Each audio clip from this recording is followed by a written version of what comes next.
All right, everyone, we're here with Humanize IT. I got Mike Giovanni. He's been on our podcast a couple times now, and he's always got great insights as an MSP. Mike, can you tell us a little bit about your MSP in Massachusetts, some state over in the eastern side of the United States?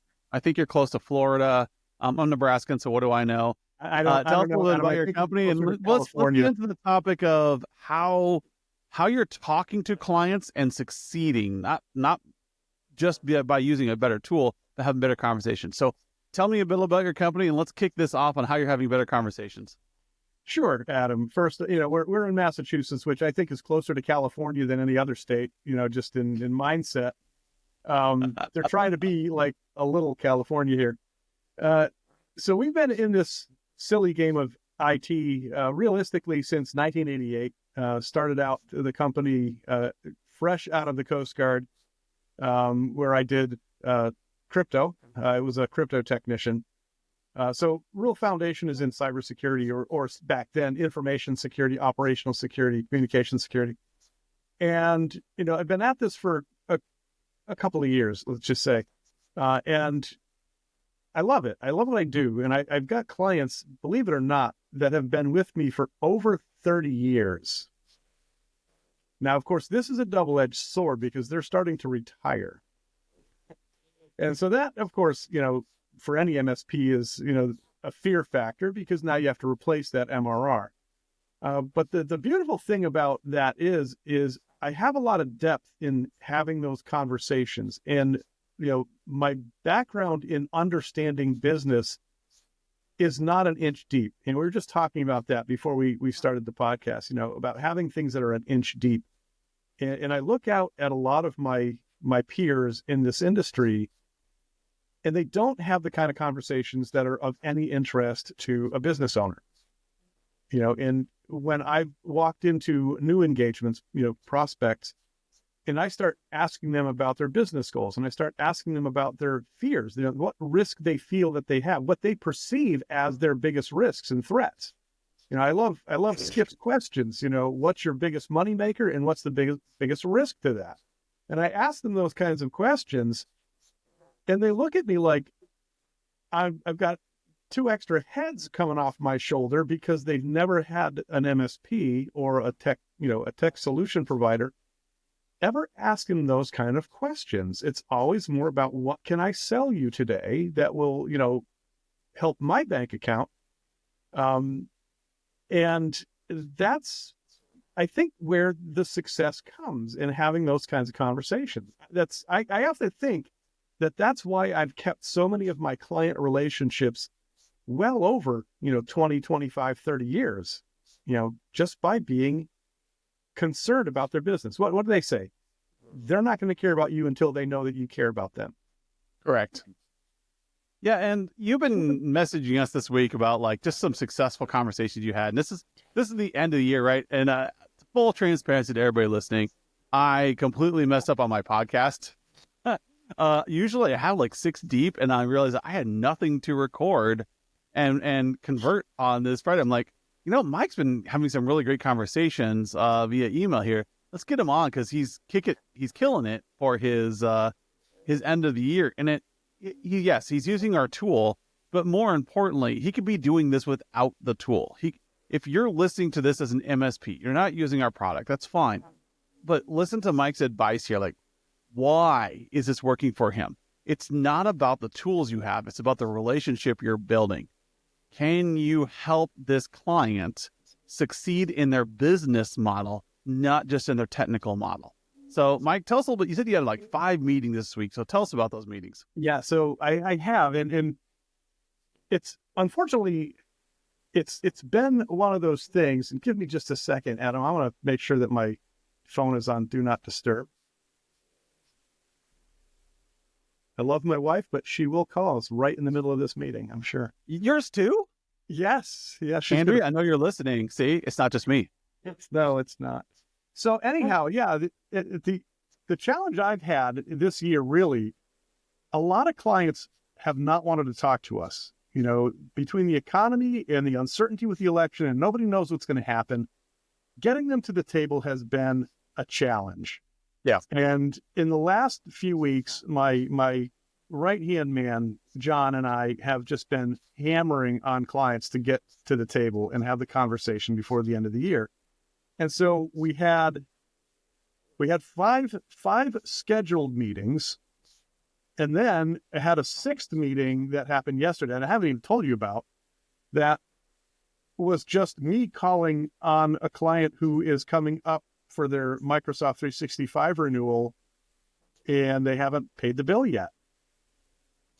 And so that turned into like a sixth partial strategic business review.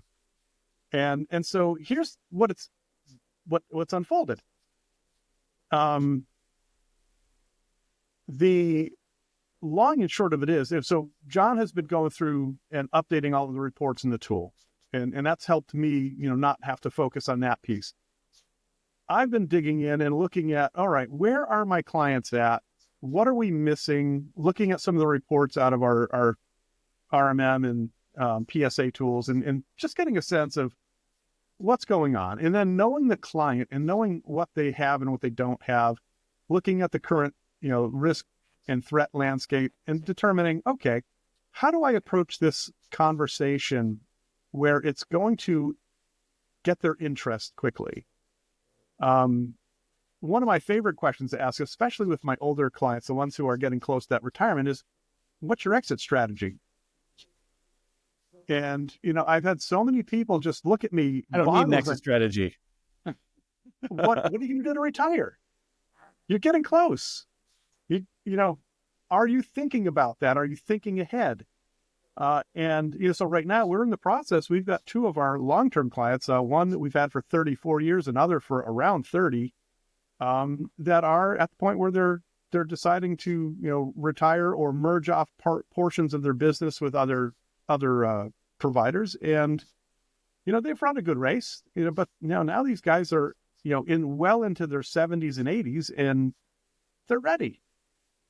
So I've been having that conversation with them for almost 5 years. Yeah. Because I don't want to be caught blindsided and not know, how do I help this customer get the most valuation for their company, make sure that they're on top of things so that, their multiple is going to be as high as possible if they decide to sell off their businesses. These are conversations that, a good MSP should be having. Yeah. My thing is, I hear a lot of objections out there. I can almost hear them echoing through the screen, even though this is recording, is that's not my job. I'm an MSP. I'm not a business analyst. Sorry, guys. If you're in IT, you are a business analyst. By definition, you are an analyst in a business. You just happen to be in your area. That's like a bookkeeper saying, I don't need to worry about personnel management. Why should I care? Why should a CFO care about personnel management? If you talk to any CFO out there, one of their number one concerns is how to hire people, how to find the right people for the culture, how to make sure you're retaining employees. Yeah. What does that do with finance? A lot. So you as an IT person, as a technical person, do need to be looking at your customer and saying, hey, what's your exit strategy? Because maybe you don't know the answer to that question. You have no idea how to come up with it. You're asking the question and letting them chew on it. And maybe you're their sounding board. Like, hey, how about I hand it off to Susan? She's been with us for a while. She's in her early 40s. She's pretty responsible.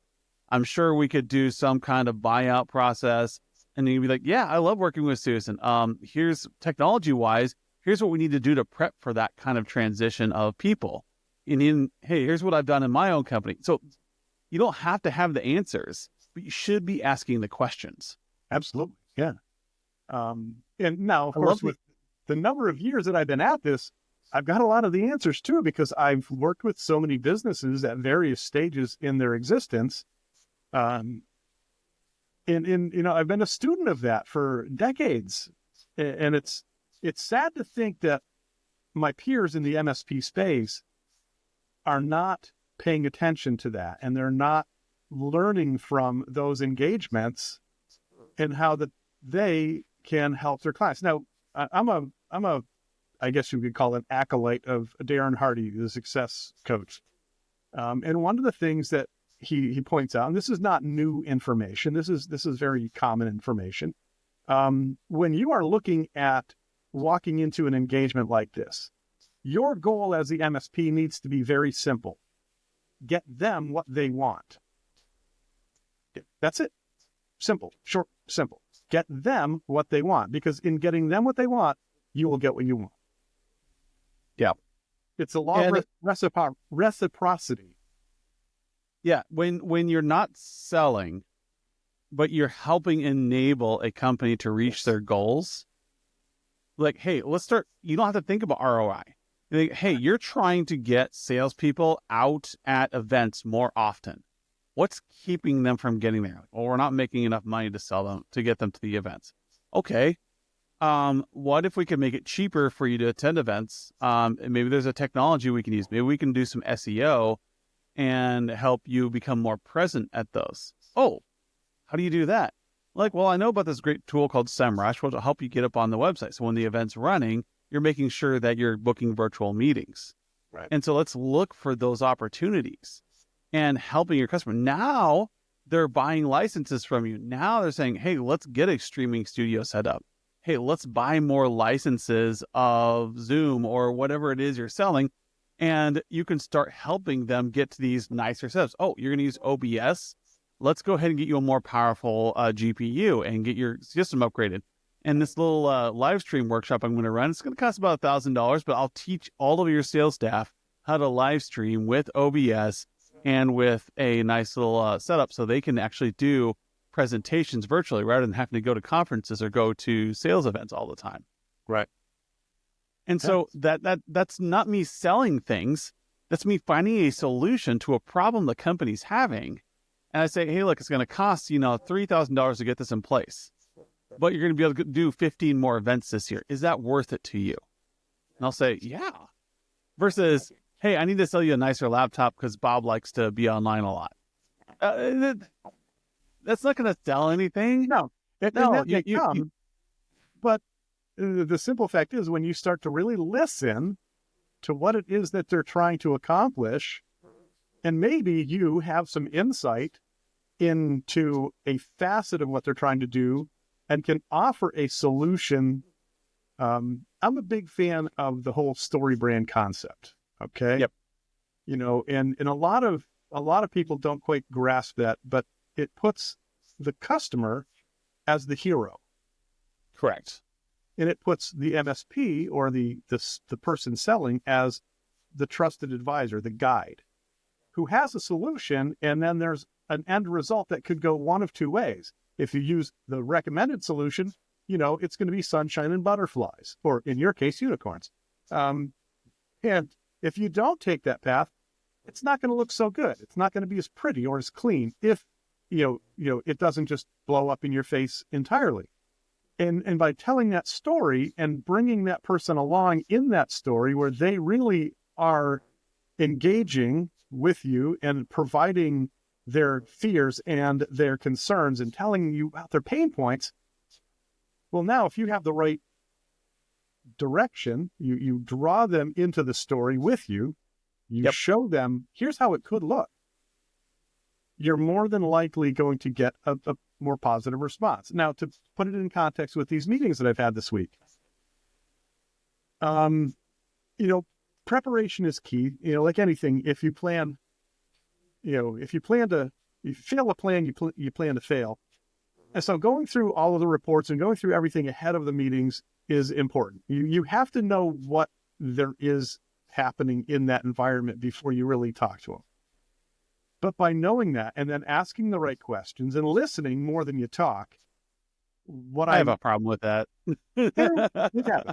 But when you can get to that place, the outcome is that now they're asking you, what would you recommend to make this happen? And it's not an adversarial thing. When you go in thinking you're going to sell, they shut down, because that's all they see you as is somebody trying to drain their wallet. You're not trying to use technology to improve their outcome or to increase their business or grow their business. You're looking to sell them a product. You're pushing a box across the table. That doesn't You're work. selling with the intent of making a profit. That's it. Yeah. What's your why? Yeah. Was it the Toyota 5 whys? Was it 7 whys? Whatever it is. When you ask yourself the hard question, why are you in this conversation? Are you just waiting for your turn to speak? I know I have that problem. Anybody listening to a podcast knows I like to interrupt people a lot. But are you waiting for your turn to speak? Or you're listening to help the other person get to their destination? Right. When you're in your MSP, are you trying to find a way to get them to buy so you can make more money? Or are you looking at them saying, hey, this is a person who's trying to make money in their business. How am I enabling them to do that? Right. When you make that mindset shift and make that customer the hero of the story rather than you being the hero. And the first scenario where you're trying to push a product, where you're trying to make a profit, like my goal here is to make a profit out of this meeting. Then you are setting yourself as the hero. You want to have the win. When you look at it as your customer, they're trying to run a successful business and they're trying to get an outcome that will help them make more revenue. Then you're making them the hero of the story and you're thinking, how can I help them? And IT people are insanely good at troubleshooting. We are really good at finding creative solutions to problems, but we're solving the wrong problems. Right. And and we're wondering, why doesn't the customer listen to me? And if you say those words, I said this in the podcast before, if you say those words, why doesn't my customer listen to me? It's because you aren't listening to your customer. Right. You are not empathizing. You are setting yourself as the hero that they should be listening to and worshiping, rather than saying, hey, how do I empathize with my customer and help them solve problems that they're facing today? So let's dig into that for just a moment, the whole concept of the listening. Now, I've been teaching communication skills for a lot of years through Scout Leadership Development. And one of the things that's so important about listening, and this is a hard truth, most people, when you're in a conversation, are listening to know how to respond, and they're not really getting all of the conversation. Remember, 70+% is body language. It's nonverbal communication. And if all you're doing is focusing on the words and you're focusing on what they're saying, so you can create that response, and in some cases, you're already building the response before they even close their pie hole, then you have missed probably 90% of the conversation. Yep. You've missed all of the nonverbal cues because you're too focused on trying to decipher what you can get out of that to sell them your answer. And this is a big problem, especially with technical people, because as a rule, we by nature are not as empathetic as we need to be. Correct. You know, I know that you've had Sean Mahar on at the podcast. I was just thinking about Sean, like, man, we should have him on this podcast, like, as the moderator. I know. So, you know, I've learned a lot from Sean over the last several years, and it has really brought my ability to listen, you know, to learn what my customers need to a much finer detailed focus, you know, absolutely laser focus on what they're after. And you're absolutely right. When we are focusing on getting the client to win, we win. And how do we win? So let's look at it. Let's unpack that. So number one, the customer trusts us because we're not just trying to sell them. Okay. So that's big. That's huge. And we provide a solution that helps their business thrive and grow. So they win financially. They win from a perspective of productivity. Things are happening. Things aren't breaking. They're not doing things that they shouldn't be doing because you listen to their needs and pain points, and you've crafted a solution that brings them to that happy place. Well, now, how else does it help us? Well, if you're an MSP and you're not relying on referrals, if you're just going in as a salesperson, you're probably not getting a whole lot of referrals because they're not going to trust you with their friends and their colleagues because you haven't earned their trust entirely. You're just a salesman to them. But when you go in as that trusted advisor, you go in as that guide and you say, look, hey, I don't care what I make out of this. this encounter, I want you to come out of this the rock star. I want you to come out of this in a better situation than when we had this conversation. When you can do that, that trust level escalates rapidly, and the likelihood of them turning around and giving you referrals. And I'm not talking just a lead. I'm not talking just a name. I'm talking basically you walk in the door and they hand you a check kind of referral. Yeah. That is why we as MSPs need to focus on our customers with that level of intensity.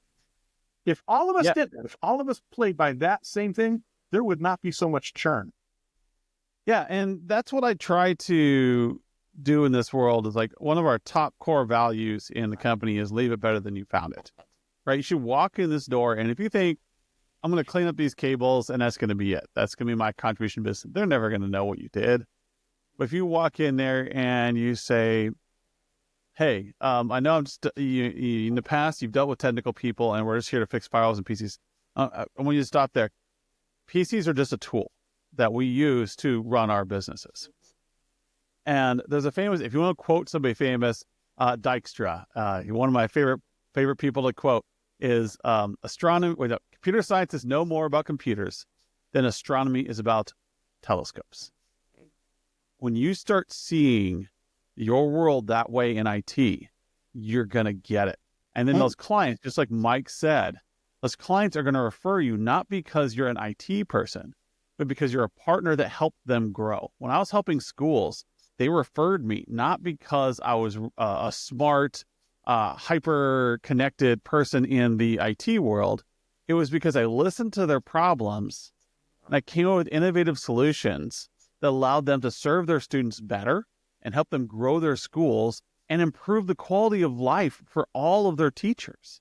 And I said, man, I want this for my fellow schools. Right. And so when they would meet with all the other principals, say, you need to work with Adam so he can help you get this stuff done. He helped us get to here. And if you want to be there, he's how you get there. And that's how I got referrals. And again, I didn't have to sell. I just walked in the door and they said, okay, we get referred to you by Mark.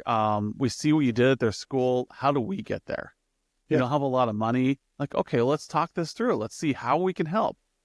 And we came with some really creative solutions, not because I was the hero there, because I was just augmenting their story. I was just another character that came into their story and helped them on their journey. Right. If you're a Lord of the Rings fan, we all know Samwise Gamgee is like Frodo would not have made it without him. Exactly. Be a Samwise, the person who's helping this business go along. Don't see yourself as Frodo carrying the ring. See yourself as Sam that's helping Frodo get there. It's encouraging him. That's carrying him. That's like saying, hey, how do we do this next thing? How do I help you get to your destination? And as an engineer, as a business provider, they're gonna be like, oh my gosh, I could not have done this without you. I want my friends to have that same experience. I want them to succeed too. And that's when you walk in the door after this person has said, this is amazing. You need to work with Mike. He's going to help your business get to that next level and get unstuck. Don't see him as just an MSP. Yeah. And, going back to these meetings, the great thing is each one of those conversations resulted in an opportunity to really help these companies focus on how to get the most out of their technology, not necessarily selling them anything, but showing them better ways to put it in play, better ways to make it work. And is it resulting in sales though? Is it resulting in sales for you though? Yeah. That's the big question here. It is. It's, so it's, we saw in pretty much each case, an increase in MRR, in some cases very marginal, in other cases a little bit more because there are certain things that they needed to meet a compliance or they needed to, do a better job of protecting part of their business. But it all made sense to them because we talked about what their fears were. We talked about, what the benefits of these solutions would be and what the outcome would be, whether or not they put it in place. And also it's like, hey, if right now is not the time to put it in place, just hang on to this, keep this in your pocket. And then when you start thinking about that again, let's have that conversation, down the road. So, what we're looking at now is we're looking at a project roadmap for the next, year for these 5 organizations, and then a 6 that will have a more it's brain fart here, a more structured strategic business review sometime next week. But it gave us some ideas of how to get their businesses past one of the biggest challenges, which is outdated hardware, and how to put in place a life cycle management program so that they don't find themselves in this predicament every 4 to 5 years. So that depreciation schedules are important to people. And this is one of the big conversation changers in these ones here is we're going to sit down and we're going to build a budget with you, not for you, with you. So you're going to give us, what you feel is your spend. We're going to show you what you're spending right now, and we're going to plug these numbers in, and we're going to start building this out. So, my workload right now is off the freaking charts. I've got, budgets to clean up. I've got project roadmaps to clean up. I've got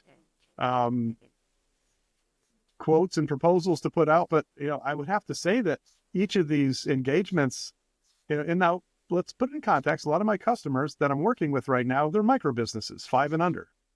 Yeah. And these project roadmaps, for the coming year are going to be in the, $5,000 to $12,000 to $15,000 range for each one of these engagements. Some are going to be bigger than that. And it's just a matter of having the right conversations and showing them this is how you can plug this in. You don't have to do everything today. One of them, that prospect, they have a very fine budget, and they were afraid that we weren't going to work with them because, they couldn't afford us. It's like, let's just stop there. Let's find out what you can afford. Let's create a plan that works. Right. And that's how I approached it. I said, look, you guys are still in the start. You've only been around since April. You're growing. Yep. They have a good sound business model. They have it's a medical practice, concierge medical practice. And, they fit a perfect niche in their community. And they're growing. I said, I want to help you grow. And I also want to grow this relationship along with you. So I'm not going to come in out of the gates and say, well, no, I'm not going to work with you because you're too small, or, because you don't have a big enough budget today. I'm going to help you get to the point where you are flying. Yeah. And because of the things that we collectively have put in place together. Yeah. So, and I see a lot of, and we got to wrap up here in a little bit. We're getting a little long. That's just the way we are. I know. I see a lot of MSPs wish they could be treated like the IT department. They use words of ownership like, this is my network. I don't want them to do that on my network. Okay, fine. Let's have your ego there. If this is your network, how are you helping their company? If you're part of this, if this is your stuff, then how are you helping their company? So when they come and say, I can't afford to do this thing, are you prepared to help them anyway? Yeah. Are you prepared to say, okay, you know what? Here's what we're going to do. We're going to go with a cheaper solution that's going to do what you want, but it's going to be a little bit more manual. It's going to be a little bit more cumbersome. So you're going to have a little bit more billable hours from our side, just so you know, a heads up. But it's a variable expense. It's not a fixed expense. And so you can fluctuate as you need more and as you need to do this more. Right. We can help you. The goal there is that you're working with them. So I really hate this industry, and everybody knows what I'm talking about here. It's nope, you're in a contract. You will pay X, Y, and Z. There's no personality there. They don't care that you're a startup. They don't care if you lost your biggest customer. They don't care. They're just going to milk you for every dollar you get. And I can think of 2 major companies right now that are having troubles because they did not build the relationship with MSPs. They milked the MSPs. And trying to be kind here. Also, let everybody infer. And the people are bleeding off, and they're going to competitors. And your customers are the same way. When you're ranting and raving about one of these big companies who got locked you into a contract or milked you for dollars, are you doing the same thing to your clients? Right. Are you doing what Mike's doing, where you're trying to help them and meet them where they are? Or are you trying to say, come into my story, be who I want you to be, and pay me for it? And I like that. So, Mike, I'm going to let you have the last word. How to have better conversations with your clients that result in better relationships. give me your one piece of advice that everybody needs to take away from this.